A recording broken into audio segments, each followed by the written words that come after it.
I'm not lost, but I'm not found.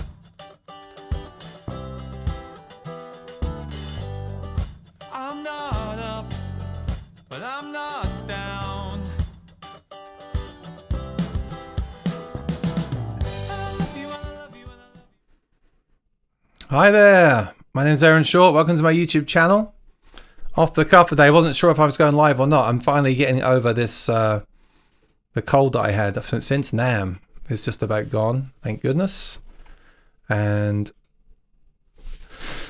feeling much better. So I want to come and say hi for a little bit, see what's going on, because I do direct people here to answer their questions and things like that. I feel like I look pale, but I don't look pale in real life. It's just the camera, I think. Let me see if I can warm myself up. Maybe that's better. Not that. Maybe. All right. How's everyone doing? How many of the chat's gone small? Make it bigger. There we go. Back to normal. Been a while since I did this. I've got to remember how to do it. Ask your questions. Say hello. Tell me any news that's going on. I'll be on for about an hour. So go ahead. Just uploaded the Fishman Fluence video yesterday. Please check it out if you haven't. And looking forward to that release soon. While people are coming in, yeah, I didn't announce this, so we might not have many people on today, but I did want to talk about a friend that we lost recently. I will talk about him because I didn't make a video about it. I feel like all I do lately is talk about people that we've lost, which is kind of sad, but I guess that's such is life, right? But I want to give him a shout out because David, I think he was on here occasionally. His handle was Martin Guitar Dave on the Acoustic Guitar Forum, and there was just a window of time when we spoke every day over text, over the forum, and maybe not always for the best, I have to say. Maybe we egged each other on to buy and sell a lot of guitars and acoustic guitar pickups, but without that I wouldn't have met him, and I really can't believe that he's gone. Very sad. He did make an album when he was sick, which you should check out. It's on Bandcamp, and I'll link that in the description below, maybe when I finish the live stream. But I think it's called Nobody Needs a Troubadour. But yeah, Total Gear fan, very nice guy. I only met him once, such is the way with the internet these days.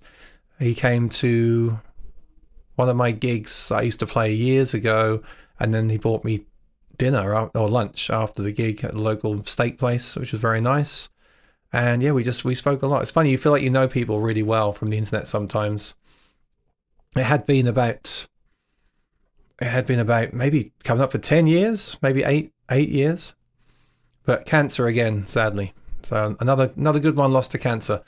Dave from the cruise ships, lost him, and also some other friends we lost from the channel as well, which is sad. So sorry to start on a sad note, but I wanted to say something because I noticed that no one said anything in some of the forums that he appeared in. And then I think they are now, and they've just opened up like a book where people can write their memories and things. So I think that's okay. But, you know, it's kind of sad that you can be so known on the internet and then you kind of just go and people don't know about you. So yeah. That's some sad news. It's also made me reevaluate some things as well, because I don't know, I have mixed thoughts about it. David liked to try many guitars and buy and sell many guitars. I know it caused him a lot of problems as well, not financial, well, maybe a little bit. So, but it was fun. It's a tough one, isn't it? Because I wouldn't have met him without it. I know it brought him a lot of joy. I also know it caused us a lot of time and money spent as well. So it's kind of bittersweet. But the fact that he's gone, and it was quite a long battle he had with cancer. But the problem is he seemed to be getting better. He made his album while he was ill. And I texted him about a pickup the other week, and he was replied, and he seemed fine. And then with the internet now, you go on Facebook and you just see like the family posts they've gone. And it feels like they've just gone out of nowhere. It's horrible. Horrible, horrible, horrible. So yeah, that's the third person since the lockdown from this channel that we've lost. So, David, here's to you, my friend. Thank you for all the fun times we had. And yeah, what else can I say? Enjoy each day. David Belcher, good afternoon. Good to see you. David Odelberg, what's up? Is your VoiceOver 3X on a pedal board or do you put it on the floor? I put it on the floor. Easier for me to carry it in the backpack, get to the gig, put it on the floor, plug in the power supply, plug in the cables and go. Because I don't connect other pedals. I connect the Switch 6 that I have, but that's again just on the floor. For me, a pedal board, I think a pedal board would make it all bigger and would add more weight. That's the problem. It might even be faster to set it up, right? Because everything's on the board, ready to go. So it might be better. Still got a cough, excuse me. It may be better to have the board, but for my travel, it's better not to have it. But if you're driving, if you've got other pedals, if you don't mind the extra baggage, maybe it's better to have a pedal board. Rosanna, how you doing? Good to see you. It feels like forever since I've been live. Because I was live from NAMM, but I wasn't on the camera. David said, cancer sucks. Two-time survivor here. I play at a cancer hospital every week. Oh, it's great that you do that. And yeah, I didn't realize. I thought you had survived it, but I didn't realize twice.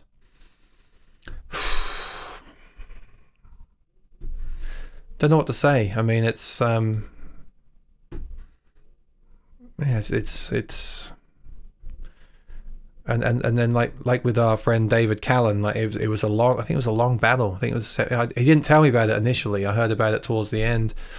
No, actually, that's not true.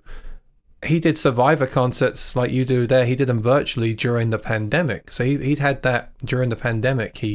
I guess it came back again after that.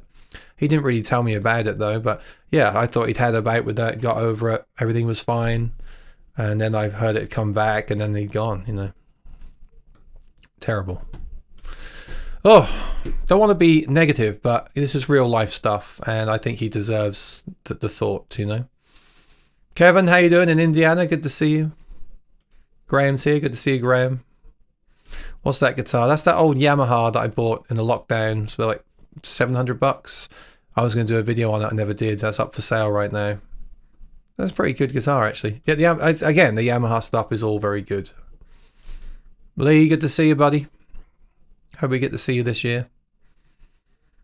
David says, I'm not using a board now. I think it would make it too high off the ground. I don't think so. It depends on the board.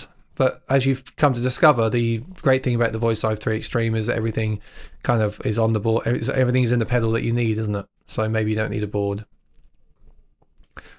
What guitar? That's a Yamaha. I can't think of the model. Yamaha. It's good. It's got like the semi-locking saddles. It's got a splittable humbucker. It cost me about 700 new. It's you know, all this Yamaha stuff around $1,000 is excellent. They're probably more expensive now. I just never really used it, so I just cleaned it up and it's up for sale. That's why it's hanging up there. David said I survived worse than cancer in 23 and 24. Oh my God. Yeah, it certainly makes you think. And then there was Brad. Remember Brad Bradstock? He was a great guy. That was so sad. He'd struggled with things for a long time. He was doing the same thing. He was doing a lot of kids' music things, especially during the lockdown. He was just nice. I got my Invisalign in if I look like I'm making funny faces. They told me I got to wear them more often. So hopefully I can be finished with that treatment. But, which is braces if you don't know what it was. But Brad Bradstock, he never had a bad word to say anything about anyone. He was a great guy. He was positive. He did a lot of good for people. He always went live, even when there was hardly anyone watching. He did it every day during that lockdown. He did it. He was great. He also did some things about about the war. He had some songs written, World War II or something. I can't exactly remember, but he did a whole thing on the Remembrance Day about that with his original music, which was awesome. And I tried to support him whenever I could because I thought it was fantastic. And then he was into the gear as well and the community.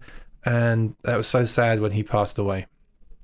That was Brad Bradstock. I never made a video about that. I did mention it on the live stream. He was a great guy. He was so into his music and playing music for others. I think he was retired, but even so, he wanted to give back, and that's a wonderful thing. That was Brad Bradstock, and then Dave from the cruise ships, who I made a video about. Dave McHugh, he again, really positive guy.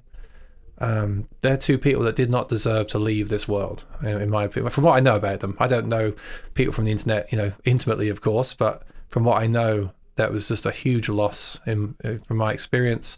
And then David Callan. So I didn't know him that well, and I know he used to get kind of wound up about the whole guitar and pickup thing, and get really into it, and we both did.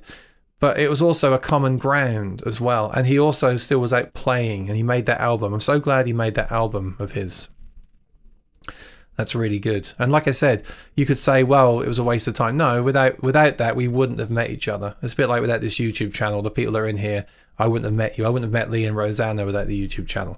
So it's like I said, it's bittersweet, Should be in New York end of July for a couple of days. Excellent. Feels like a long time from now.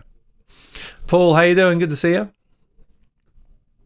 Rosanna said cancer really does suck. Yeah.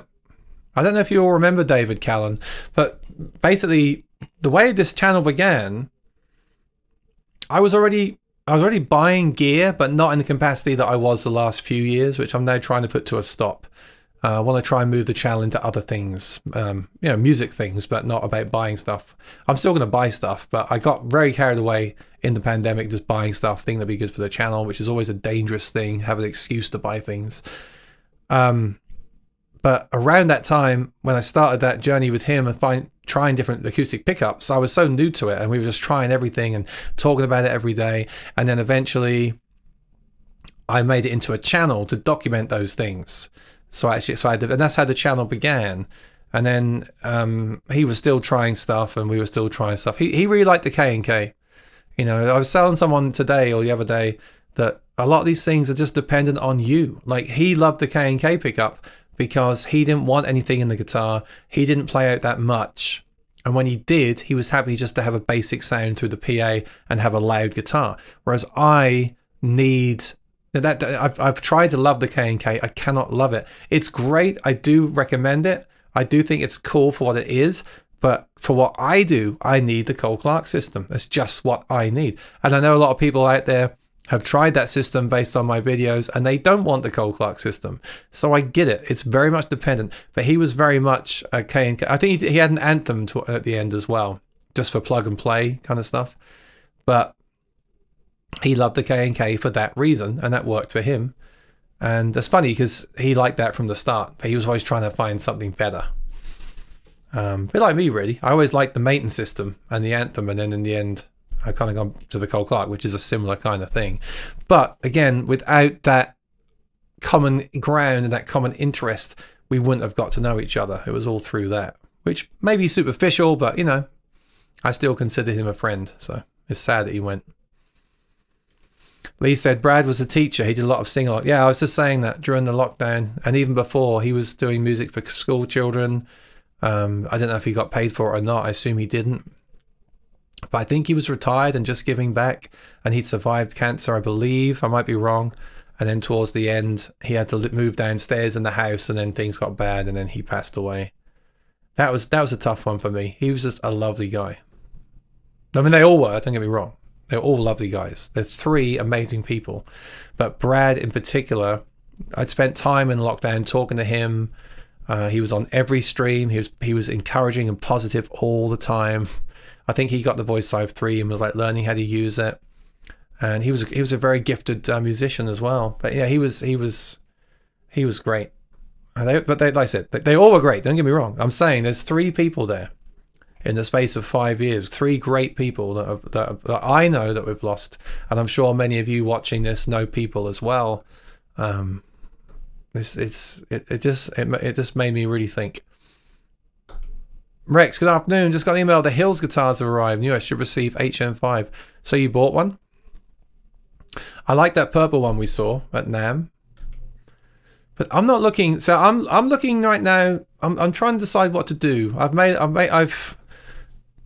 definitely ignoring the haters, and I'm trying to move more into sponsored content because I cannot afford to keep going to the trade shows, etc., and paying for it myself. I don't want to do that anymore.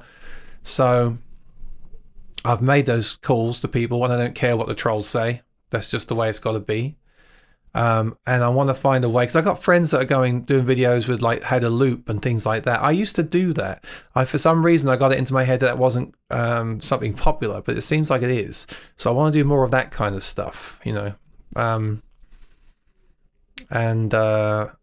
Yeah, we'll see where we go. I'm not going to stop doing this. I just want to change direction. But I also, I'm not going to kid myself. I'm not going to like not talk about gear anymore. I'm not going to not buy anything anymore. But I am taking this time to reflect on what's happened this week and sell a load of stuff off, make some space here, kind of reset everything, and maybe I'll start to try some new things out in the coming weeks. We'll see. I don't think it really matters, does it? I think the people that come on a live chat just want to hang out in the community and have a chat, which is great. That's why I mostly do it. And then if there's gear to talk about, we talk about it. The videos, I mean, my videos don't get that many views anyway, so I don't think it really matters if I do different things like within the gear space. Like I said, I'm still happy to do those videos, but I told people at NAMM I want them to be sponsored videos. I'll make that clear on the videos, but I want to be compensated. So yeah, I'm going to be transparent about that. For sure. Sorry about Brad. Well, that was a long time ago. That was a few years ago. I was just saying that David Callan passed away on the 1st of February. I just heard about it a few days ago. So you might not know him. He wasn't active in the chat here. He would come in occasionally. If there was a big release or something, he'd come in the chat and say hi. And even when I spoke to him on the phone, we didn't talk for long periods of time. He had a wife and a family. He was off with them all the time, which is good. But especially maybe 8 years ago, we were talking all the time about acoustic guitar pickups and things like that. And I remember it was me, another guy, and Kooky, who made the acoustic IR thing. He was very good friends with Kooky, so that's a shame. Jim says, proud of what you're doing. What am I doing? No, I'm proud of you. I'm just doing a live stream from my house. I'm not doing anything. The truth is, I know what I'm doing. The good news for me, if you want to hear about my personal life a little bit, is that my gig is reopening this week after renovating for January. So I'll be back to gigging on Tuesdays and Thursdays. I'm still doing my karaoke, which I really enjoy doing because I just love doing something different and just singing, because that's what my degree is in. So I do that on Wednesdays. I know you're saying why you've got a degree in that, but I have. And I do that on Wednesdays, and it's fun because it's interactive, and I like the whole interactive thing of music. I don't want to just stand there and play like a jukebox, you know. So Tuesday, Wednesday, Thursday, back in business for me, and then it's just deciding how to spend my weekends with the videos. So yeah, I just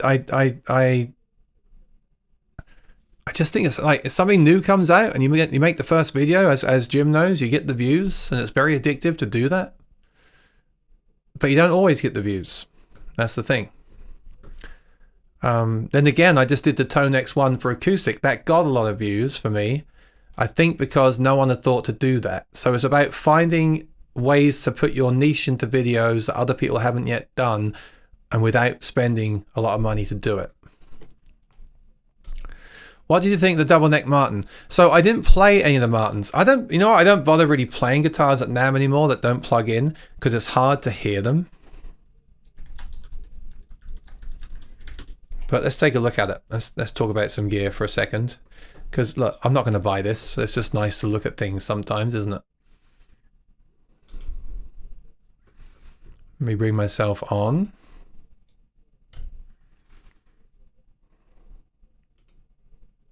All right. Getting a bit of flack, this guitar, including from some people I see in the chat there. I think it's great.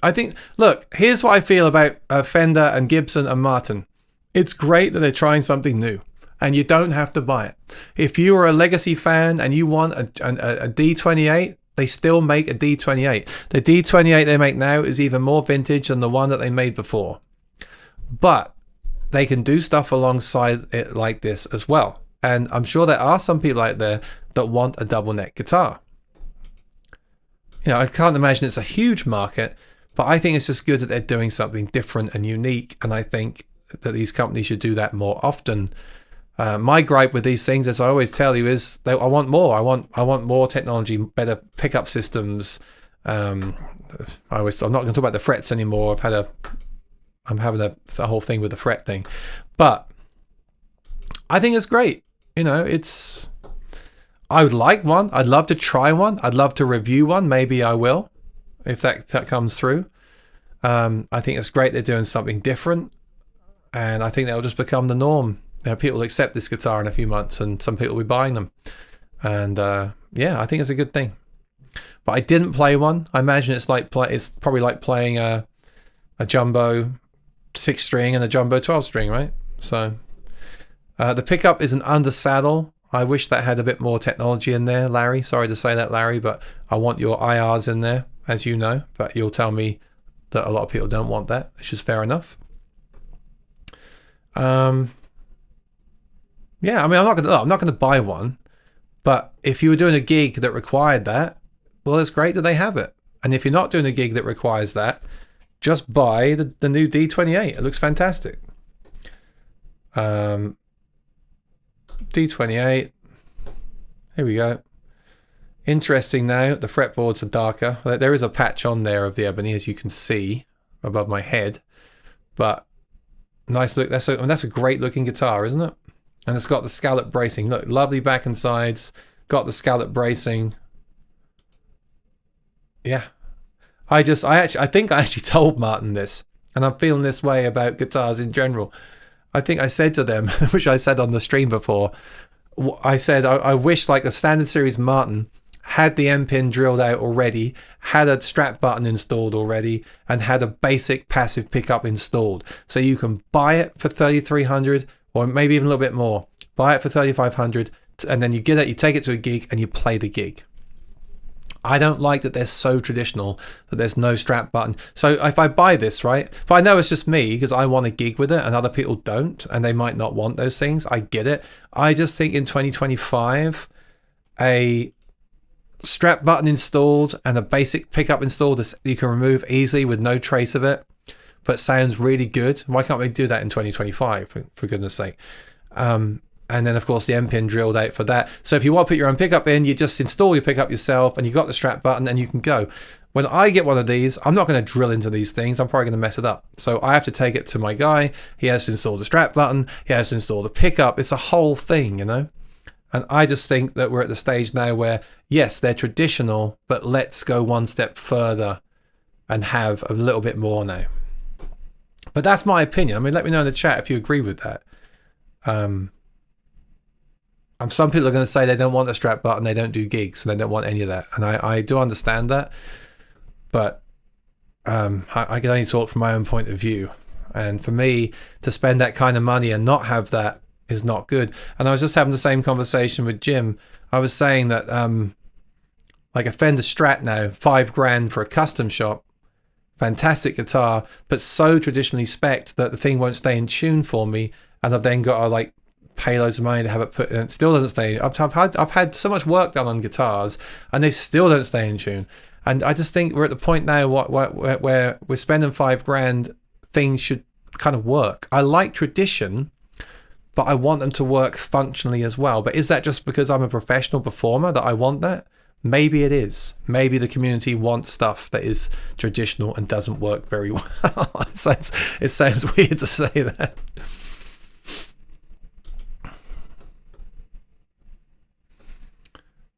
Will anyone buy it? Well, what does it matter if they make 50 of them and they sell 50? You know, they're happy to do it. They're happy to try. It's good PR for them because it shows that they're willing to try unique things. I don't think it really matters. And then what they'll do is they'll just discontinue it. If it doesn't sell, that'll be discontinued in the summer or next year, and we'll get the M36 back or something like that. That's what will happen. But I think it's great that they're trying something different. The people that are mad are the ones that want to see other models like the OM21 and the OM18. They're the ones that are mad because they want to see that instead. But they've got to do things to make people talk. Like that's making us talk right now, right? It's a good thing.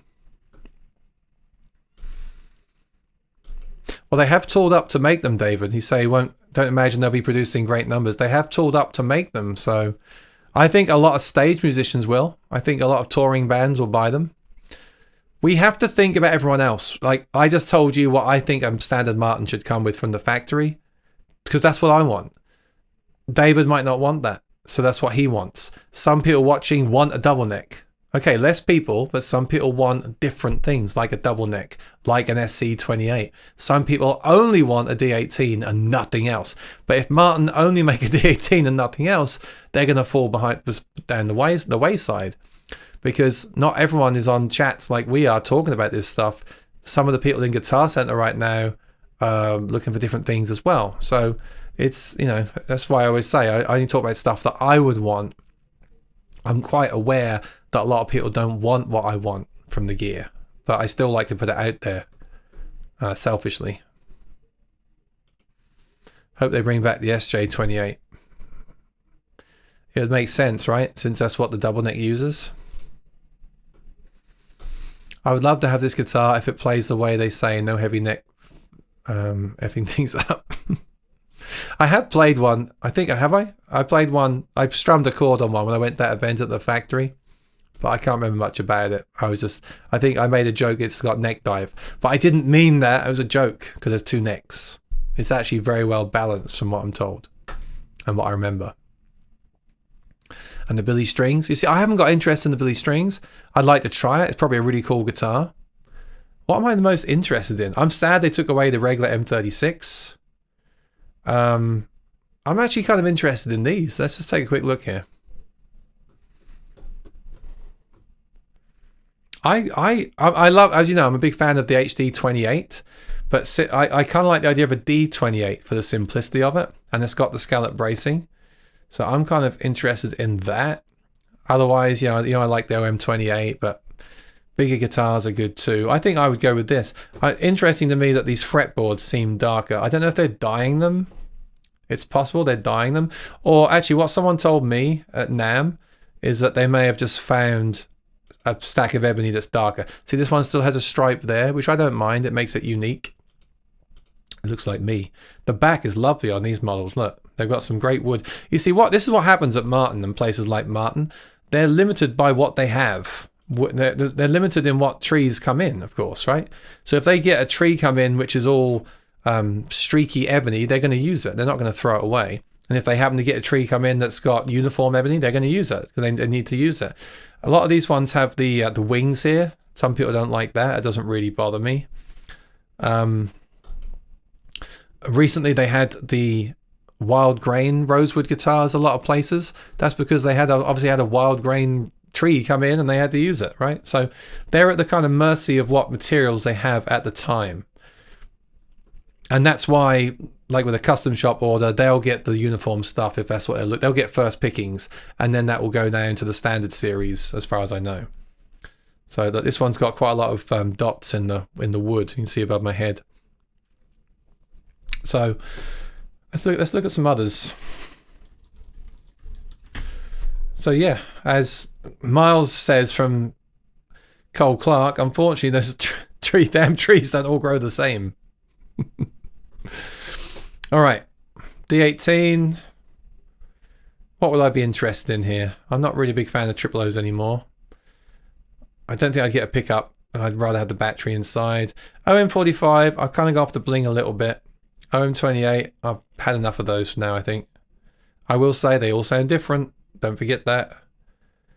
I think, yeah, I kind of like... Oh, M36 is now discontinued. Looks like they might just get a couple more in and that's it. Which is a shame. I think HD28, maybe D35, but it hasn't got the new some of the new features, has it? I'm just kind of drawn to the D28. It's fine. I don't like D28s. I just like the fact that they're now scallop bracing, and so it's something different that I wouldn't have liked before, if that makes sense. But hang on, so where's the HD28? Like this one. Okay. So here we go. So I do like the inlays on the HD28, and I do like the herringbone. I will say that. Again, nice back. They've got some nice backwood at the minute. Look, the back and sides wood. top. It's pretty nice. And again, the fretboard, look, is very uniform. They're either dyeing that or they've got some good ebony coming. I say good, I'm going to get hate from people that, you know what I mean? Uniform. That's a great looking guitar. If that's the new version, is it? And the way I figured out, the way you can tell, look on the back. If this volute here goes up to the top of the bottom tuner, that's the new one. If it comes to the bottom of the tuner, that's the old one. Okay? So that's the new model. And again, it's got the wings. But that's fine. Yeah, it's a great looking guitar. So that or the D28 is what I'd be most interested in. But I'm actually not interested in anything at the moment because I'm downsizing. How many acoustic guitars would you buy before buying a double neck acoustic? No, the reason I'd buy a double neck acoustic is if I needed that for a certain project. That's the only reason I'd get one. I'd like a factory fitted strap button. I don't want to have to fit one off. Exactly, that's how I feel. I want that done at the factory. I also, they drill out the end pin anyway for a regular strap button. So make it a bit bigger so you can then easily install a pickup without having to make that larger like you do now. Boomer snapped the B string. At least it's not your G string. Maybe Martin should offer an E version with a pickup and a strap button. That's what they do. I agree with you 100%, but others will argue it pays on the cello. No, my suggestion to them, I told them this. Every standard guitar has the strap button already installed. I know some people want it in a different location, but I like where Martin put it. So I would have it. I'd have that installed at the factory. I'd have a pickup installed for everyone, but a basic pickup that costs them like a passive pickup that tapes, like a hi-fi that tapes to the guitar with no battery. So you can easily take that out and there's no trace there was ever a pickup in there apart from the enlarged hole for the jack plug, which you can then use for another pickup, or they give you a bigger plug like strap button like they do now. You put it in the end. So that way everyone has a pickup, everyone can go out and sound excellent. But if you really want to change that for something else, you can pull that out, use the same hole and put in your new system using that hole with no modification, no trips to your luthier and no drilling. That's my idea. And maybe they were listening to me, but I doubt it. It's easy at NAMM to tell people what they should do. I'm sure they get upset by that. But they do have an E version, David, but they come with a battery box and the Anthem. I'm talking about, and then they're drilling a hole for the under. I'm talking about just a basic passive, like a K&K, but better, that goes in with tape. A hi-fi passive that goes in with tape and sounds great in most situations. But you can take it out and upgrade it if you want to. That's what I think should be the future. A lot of people agreeing the strap button should be installed at the factory. Oh, yeah, otherwise, what are you going to do? You get the gig and you have to tie the shoelace around the headstock. I don't want to do that. How do you hang the double neck on the wall? You need two hooks. Yeah, that's a good point. I guess you can't. You'd have to keep it. And what does the case look like? I haven't seen that yet. That's mean, David. I've been to some good guitar centers. They're not all, I mean, yeah, okay, it happens a lot, to be fair. They try to humidify, but people film TikToks and leave the door open and it gets dry. Kooky, I was just talking about David to everyone before you came in. We were just remembering him. I think it's very sad, and I wanted to. I know he'd liked me to talk about him. Sometimes it's weird to talk about people that have passed, but I feel like David would have liked me to talk about him and how we met and everything. So that's why I did it. I hope that's okay. Would you sell your guitars for a new standard? This is a great question. I like the reimagined D18 better. I'm very interested in Modern Deluxe for the gold frets and the modern features. The OM28 Modern Deluxe is good. I'd quite like one, but this is a good question because here's a good example. Let me just turn this on. Here's a good example. Like the OM28 John Mayer. I've said before, that is the same bracing and basically the same guitar as the OM28 reimagined. That's the same guitar, right? But people covet that guitar and they want to buy them and they'll pay anything for them. And people will tell you they're the best sounding guitars in the world, and they sound like a dreadnought and all these like hyperbole things. So then Martin changed that design to this new Golden Era design and new saddle and nut and thing, blah, blah, blah, whatever. So does that mean that the OM28 now is better than what that would have been, that the John Mayer that's now worth 50 grand? No, because that's 50 grand because it's rare and people want that collectible item. I get that. But sonically, are these new ones going to be better than what we had there? That's what it implies to me. So yeah, are people going to sell up and buy the new one? For me, I don't really want more vintage. I like the Martin Standard Series sound, but I haven't played one. I'd like to compare a new OM28 to the OM28 custom that I have. That'd be very revealing to do that. Another good question. Is the Bags Anthem still your go-to pickup? No. And here's the thing. I've been thinking about this a lot this week. I almost did do this and I decided not to because it was a $600 experiment, which I just thought would be crazy of me to do. Sorry if anyone's disappointed by that. But the thing is, when I was reviewing the Hi-Fi Duet in the Bags guitar and the Duina guitar, I tried the Anthem in that process and didn't like it. I thought it sounded anemic in comparison. Now, I didn't have total success with the Duet, but partly because the guitars I was trying it in were not guitars I was familiar with. So cycle on to now, and I've had a whole thing with this guitar I got from Martin, which I might never talk about it. I might talk about it in a video one day, but it doesn't have a pickup. So I got this colorway Martin guitar, and I thought, what pickup would I put in there? Because the pickup that works best. I'm trying to be careful with how I word this. I don't want people to quote me on the internet. The pickup that works for me the best is the Cole Clark, because I have the controls on the side. It's got long battery life. It doesn't pop when you unplug it. It's very expressive and dynamic and powerful, and it's never let me down. I love that system for what I do. Is it the most natural sounding? No. I think the Hi-Fi Duet is the most natural sounding analog pickup at the moment.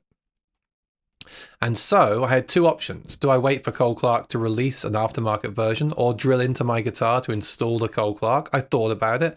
Or do I install the Bags Duet system? And that's what I was going to do. With that system, though, it's very dependent on the guitar.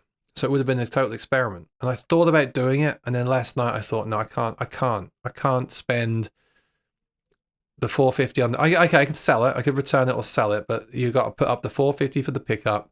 You got to pay for the installation. You got to go to the installation. You got to go and pick it up. You got to make sure there's no problems. So I decided that's not a good idea, and just to keep using the Cole Clark this week at the gigs because I'm used to it. Why experiment where I earn my bread and butter as well? That's not a good idea. But if someone was asking me today which one to get, I would recommend that they go for that system. I stopped myself because I don't need it right now, and I don't know what's happening right now in regards to my collection. So I do know I'll be playing the Cole Clark at least for the next 6 months, so I'm not going to spend the money on installing that. That implies it's expensive. I don't think it's expensive. I think if it was $300, I still wouldn't do it because I don't need to do it. And I've already reviewed it and I do like it. I was playing the Duina guitar with it in the other day and I thought it sounded excellent. I just think it might sound even better in a guitar that I'm familiar with, and I'll find it easier to dial it in. So I'm actually, although I haven't really said it, I'm still very excited about the Hi-Fi Duet. You just have to remember going in that the installation does make a difference. But that sounds natural, and I like natural. And the funny thing is, a lot of people talk about, I want my guitar but louder, and then you give them a pickup like that is their guitar but louder, and people say they don't like it, and they struggle to dial it in live. Well, just use your EQ. That's all you got to do. I want the natural sound because I want to hear natural in in-ears and recordings and things like that. I think that's a great system. I think it hasn't really got off on the right foot. I think it's underrated. And I think in a couple of years, it will be more of a standard. I think people are so used to undersaddle pickups, they're going to take time to learn how to dial it in. And that's why I wanted to revisit the system. But I just had to think about it. And I just thought, that's a lot of time and money to experiment. And I don't need it. I already have a system that's working for me. But that's something I'd love to do in the future. If that came, if there's a situation where I could do that, somehow I would do, as part of like a sponsored video, I would definitely do that and revisit it. And I honestly believe if someone asked me today, what should they get? I would say the Hi-Fi Duet. But it will depend on your guitar. And it will depend on, are you willing to use EQ to shape it to be what you want? It's a bit like the Hi-Fi Duet is the dough, and you have to know how to make it into the cake, and it's delicious. Where the Anthem is the McDonald's, where you can just eat it and get on with your day. That's the difference for me. So yeah, I would still recommend the Anthem to some people that I think might like that for those reasons. But my go-to right now is the Hi-Fi Duet. If you don't want to buy a Cole Clark. Because I just think I want to start hearing things more natural. And I like the percussive sounds as well. So let me know in the chat if you've tried those systems, what you think as well. But it's interesting you're saying that I like the reimagined D18 better than the Golden Era or Modern Deluxe. Interesting. The good thing is you can still buy used guitars, of which are many. You can still buy the old guitars, maybe at a discount. And also, you can still order customs with any bracing that you want. Kevin, line arrays used in small confined space, you're going to get a tweeter in your ear and sub is down your feet, not going to hear it. Small compact speaker, much better on stage sound. Depends on the design of the system. You do need some space away from a line array for it to work correctly. You're correct, but it still depends on the line array. There's line arrays and line arrays. I know some of them have that problem where you sit down and you don't hear it. It really depends on the design of the column. But yeah, you're right. In some regards, in small places, you're better off just use a small speaker. That's why I've been using the Everse 8 lately. That's amazing. Just notice that the binding is separated at the waist at the back on both sides. Oh, on your guitar. Yeah, people keep complaining about the binding on Martin guitars. It never happened to me, knock on wood. I've had other issues, but never that one.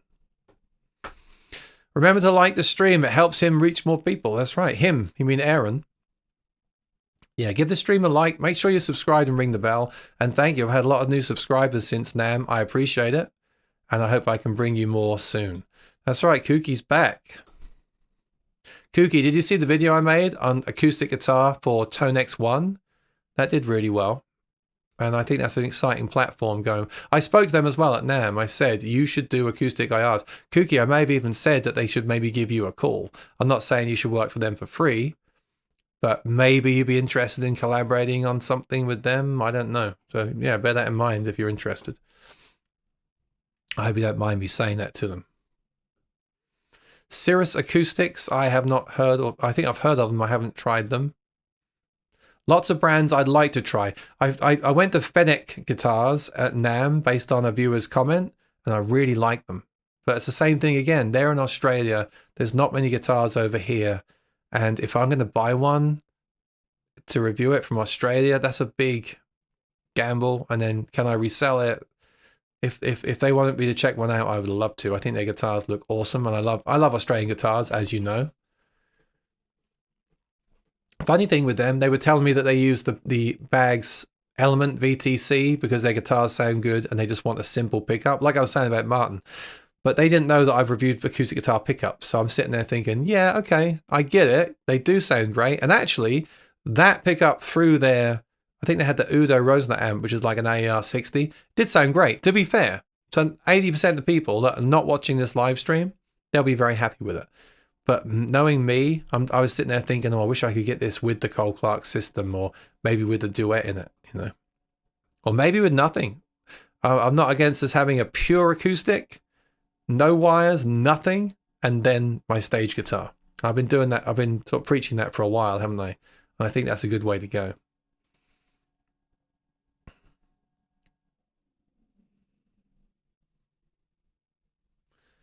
Cormac, how you doing? What do you think of the SC28? I really want to try one. Taylor, I just haven't played a Taylor yet that I've bonded with, apart from the 1 and 200 series. I've got Taylor's marketing team information. I want to see if I can reach out to them. I don't want to just be Cole Clark and Martin on this channel because that's what I use. even though that's a good idea, I also want to feature other brands as well, like Fennec and Taylor. So I'm going to reach out to them.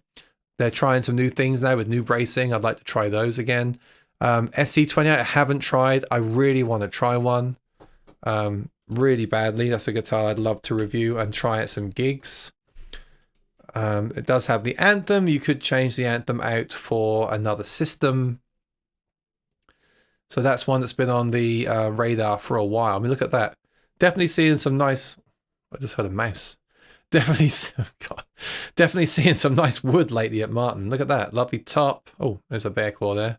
So I wouldn't choose that one. Let's see this one here. I'm fussy about such things. Okay, that one's got it too. But whatever. It's a stage. There's no problem. Nice back and size like the others. There we go. Love that. And the Anthem's ready to go. So this is, okay, I said earlier guitars should ship with pickups and strap buttons. This is that guitar, basically. The strap buttons there, pickups there, batteries there. It's low action. It's got, it's easy to, no, it's 12 gauge, I think. Easy to play. You know, that's a great stage guitar. But I just think all Martin should be stage guitars, not just the SC guitar, in my opinion. All right. David says, hi, Kooky. Did you see it? No, I tried to, trust me, as you probably know, are aware, I tried my best. Oh, you mean fight? No, at NAMM he did a show. I tried my best to get into that. I failed miserably. I did watch him there. Yes, he was playing his acoustic there too. That was a great performance. Doc, how you doing? The Anthem's been downgraded to McDonald's. Maybe that was a bad analogy. Look, just because something new comes out, even Martin was saying this, just because we bring out a new guitar doesn't mean the old guitars are terrible. Just because there's a new pickup. That's what I hate about the internet. People want you to choose. People want to say what's the best. I can only say what I think is the best. That means nothing in the grand scheme of things. I think that the Hi-Fi Duet is not getting the coverage that it should have done. Like, my views on that video are not that high. I've not seen other channels talk about it. I think that's a very exciting system that sounds very natural, has those body sounds. Now, if you don't want that, if you want, if you want more of a mid-range artificial sound, if you don't want body sounds, of course, the Anthem is still the best way to go. But if you want, I've always wanted body sound, nothing under the saddle, and the ability to use IRs. Well, that's what the Hi-Fi Duet would give me. And if I didn't have my Cole Clark that's working so well for me at the moment, and I don't want to rock the boat, I would be installing that in one of my guitars in a heartbeat. So I just think, this is so dependent on what you do. Kuki says, send 10x my emails. Was not okay. If you're interested, I will forward them your email and say you do the acoustic IR stuff. Maybe they want to do something with you. No guarantees. I just thought, your algorithm is so good, and maybe they would license it or something. I'm just saying maybe. I'm not saying they're interested. I don't know if they were interested at all, to be honest. I just mentioned your name because I said that the IRs that I use are created by you. But if you want me to do that, I will. When will the Prime Minister recognize that Oasis is the best band in the world? I think they were. I was listening to them yesterday. Don't Look Back in Anger. I think they were the best band. They sound amazing. People give them such a hard time for their lyrics and things. Like, Don't Look Back in Anger is a classic, fantastic song. Amazing. It's so good. Maybe they just overplayed Wonderwall or something. I don't know. If Anthem is plug and play and the duet needs EQ, Anthem being cheaper, it will still sell. Yes, no, I agree. And it's got such a legacy. But what is plug and play? Here's the thing. If you plug in an Anthem at a gig and you don't want that mid-range focus sound, the Anthem is mid-range focus because it's an undersaddle for a start, which is a very direct sounding pickup. And the mic, those mics are very mid-rangey, aren't they? Like I'm not a huge fan of the lyric. I had the lyric sounding amazing at times, but it is a very mid, there's not a lot of low end, people tell you that. There's not a lot of bass. So that's the thing about plug and play. If you don't know how to cut the low end, most people plug into a PA and they do a high pass filter at 100, right? Or 80 or 100, and they'll notch out a frequency and they'll play with EQ. If you want to just plug straight into something flat, it is going to give you that focused sound with not too much low end of feedback, and it's going to cut through in that regard. But then people that do know how to EQ, say that sounds too, some of my friends have told me that's too mid-rangey. They EQ the mid-range out. So the problem is the people that want a more natural sound are going to EQ the anthem to sound more natural. And the people that have the hi-fi duet will not. And then vice versa, the people that want a more mid-range focus sound that's leaner are going to have to EQ the duet and not the anthem. And that's why I made a video showing how you could tone match the two. And I thought it was a good video. And people said, well, just buy an anthem. That's not the point. I never wanted anything under the saddle. If I buy a guitar and the setup is perfect, I don't want to mess with the saddle. I want the saddle. People don't like using shims, so why put a soft pickup under there? I don't know if it makes a difference to tone or not. I'd rather not have it in there.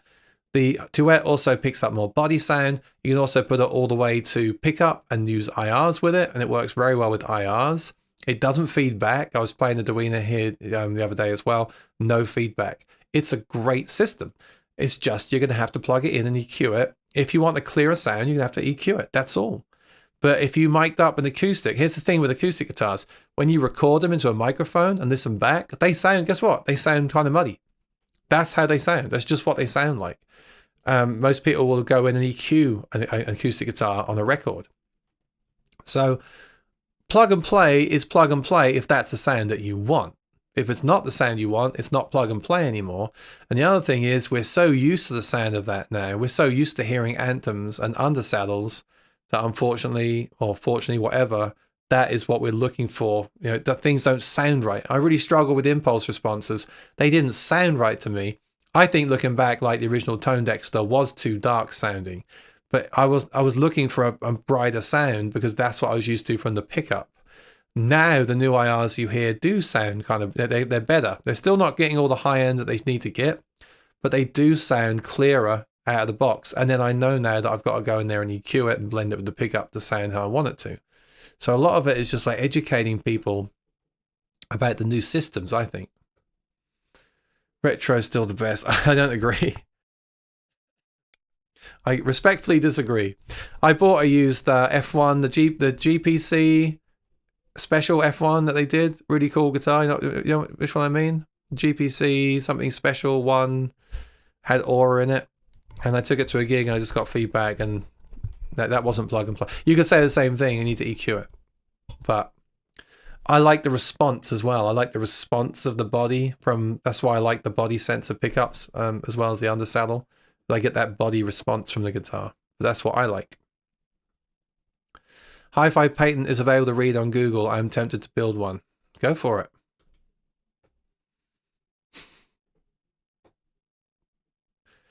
At the end of the day, I've reviewed all those body pickups, like the Trance and the K&K and the James May and all these. They all kind of sound the same. I hate to say it, but they do. And I like the ones that use tape to install. That's why I like the hi-fi. I wish there was a passive hi-fi and you could use an external preamp. I think that would be really cool. Nick, long time no see.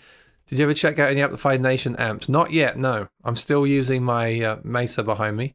And I've just been using the Quad Cortex and the Kemper lately. They sound great. Into the Fender FR cab. I might even just get rid of the amp. I love the amp. That's a great amp. It really is. 3 different channels, direct out, reverb. It sounds amazing in the room. I probably won't get rid of it because I want to have a tube amp for reference going forward, but I could get rid of it. Like the Kemper into the Fender FR12 with the right profile sounds amazing. It's so portable, and the Quad Cortex as well. So, but I really want to try out the new Synergy head where you can put different modules in and have a clean in that module. But again, do I need it? No, but I'd love to try it. So those 2 companies are on my list of want to try. Everybody wants a mid-range focus pickup live. That's not true. A lot of people say they want a more natural sound. A lot of people say they want to hear their guitar louder.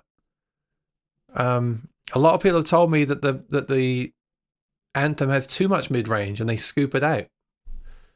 So I don't agree with that. It works. Yeah, mid-range will always cut. That's why when you EQ a guitar in a mix, you boost the mids. You cut through with the mids. Yes, that's true. But when you're playing solo acoustic, that's not always what you want. Sometimes it's too much. And you still hear that quack of the pickup. and you don't get so much body sound.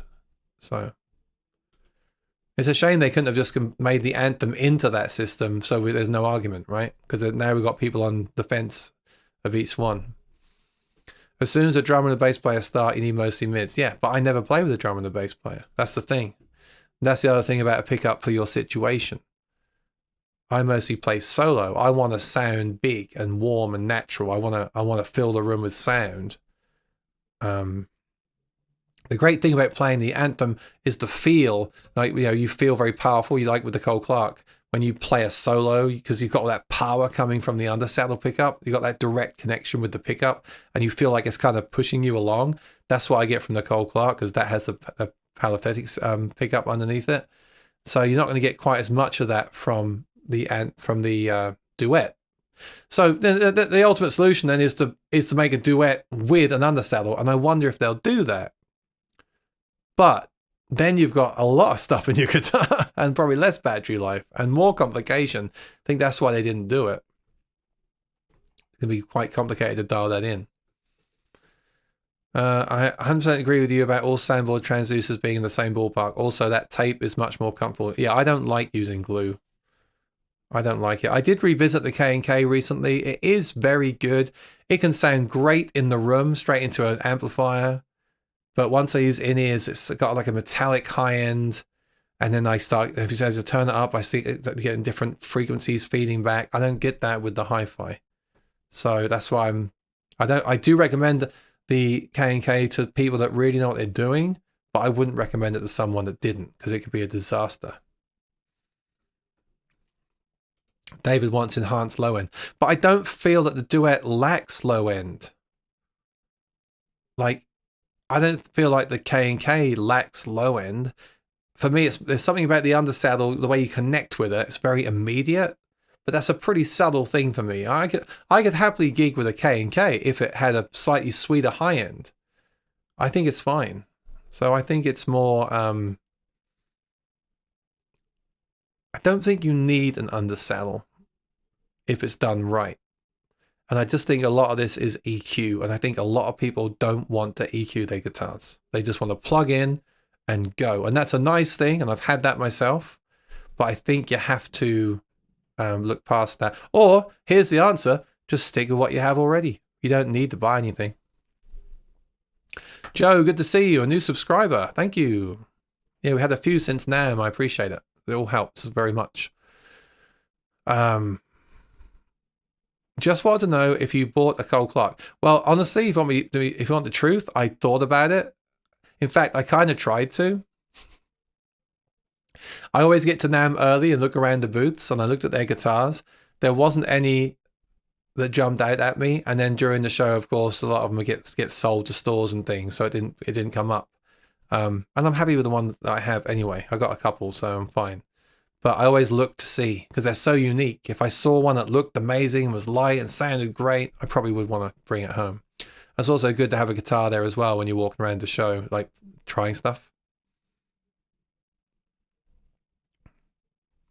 Okay, I want to know the difference in the studio. I think it's getting very complicated now. And the Angel 3, right, so here's what they explained to me, and I kind of agree with it.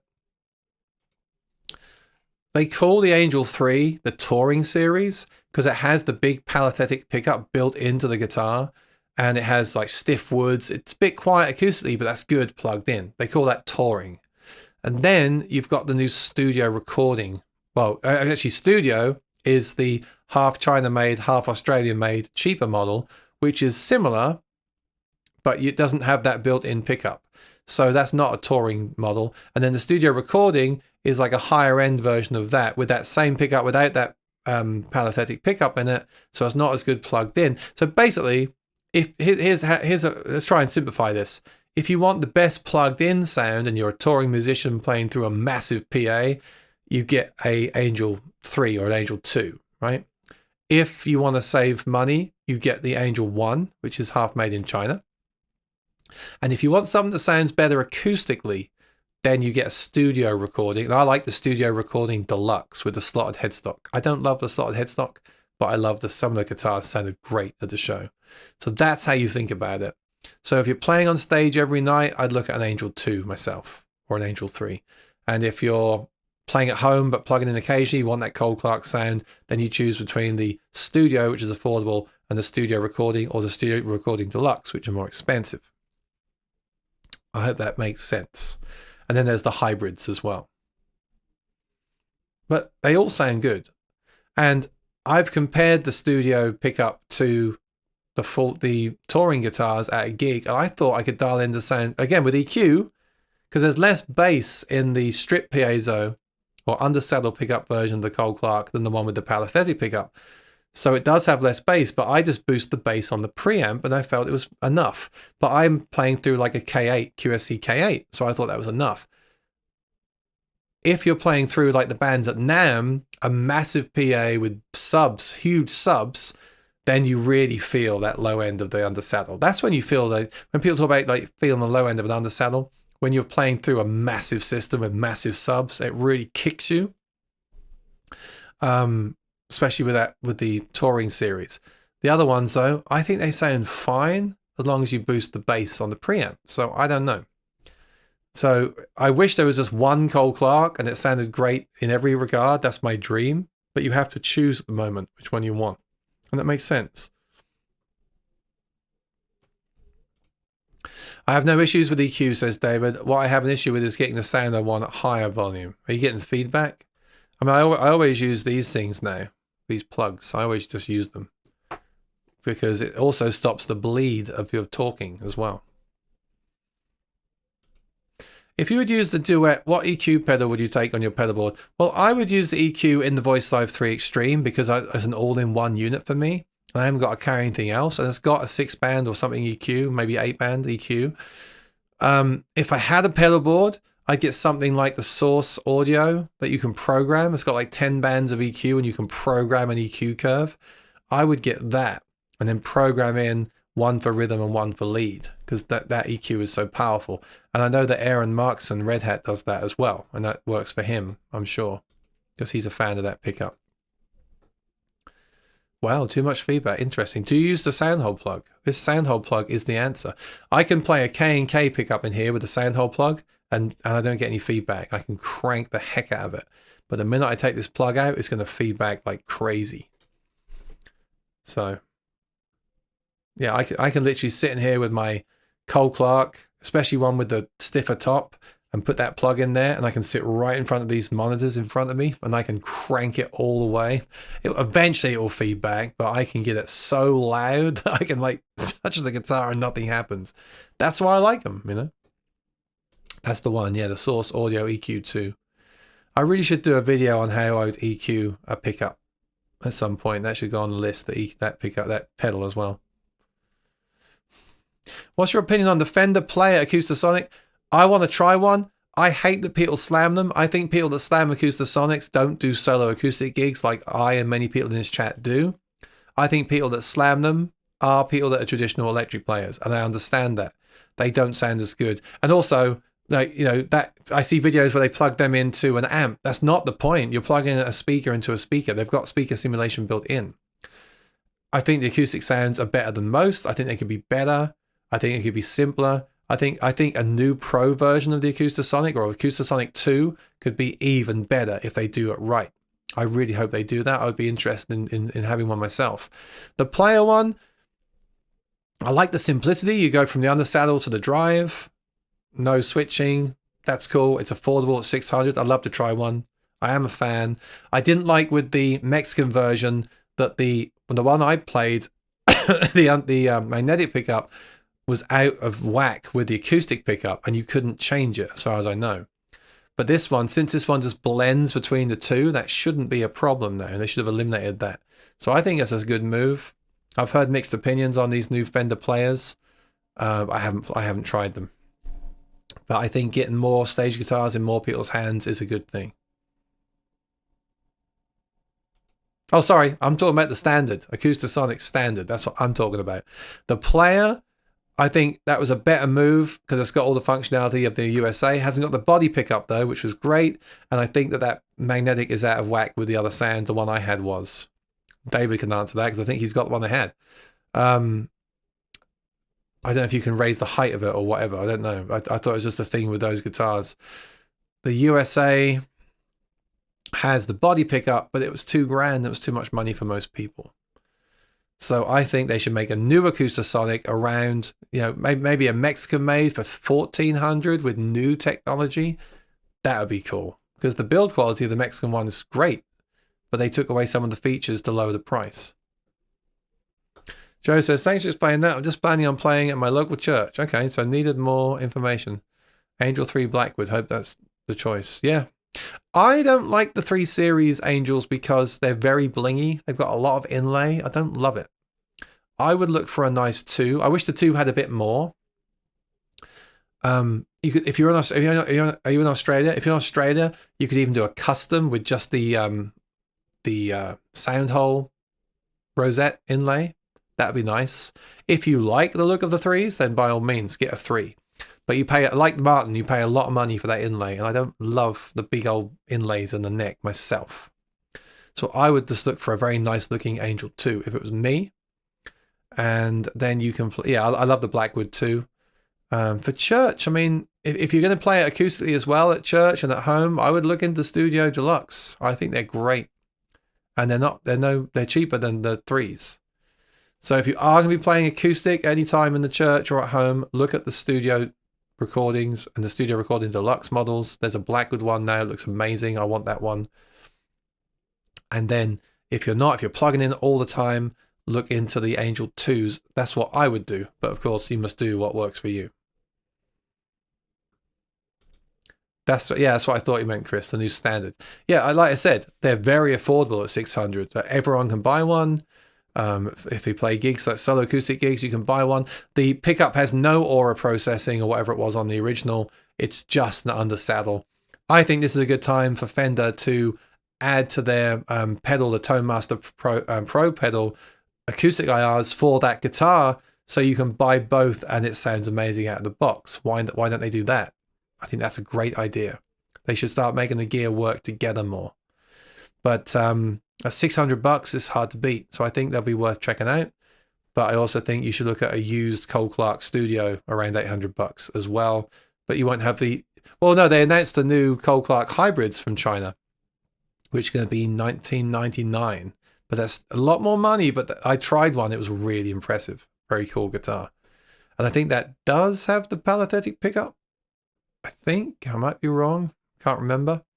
But it sounded excellent. So I think that's going to be a big seller. But yeah, $600, the Acoustasonic standard is going to do well. All right, thanks. It's good to be back again. If you're new here, please subscribe and ring the bell. This is how you do it. Click on the subscribe button. Click the like button as well, please. And on your way out, check out another video. Check out the video of the Fishman Fluence that I put up the other day, or any video. It really helps me out. And yeah, it's good to be back again. And stay tuned on Mondays. I'll be here. Not sure which direction I'll be going. I do have some more gear videos to finish for people, so there will be more gear videos coming. There's some things coming like the editor for Tone X. I'd like to do an updated video on that for the acoustic stuff. So that's not going away, but I will be downsizing further. And maybe I'll talk about that in a few weeks' time when I'm done.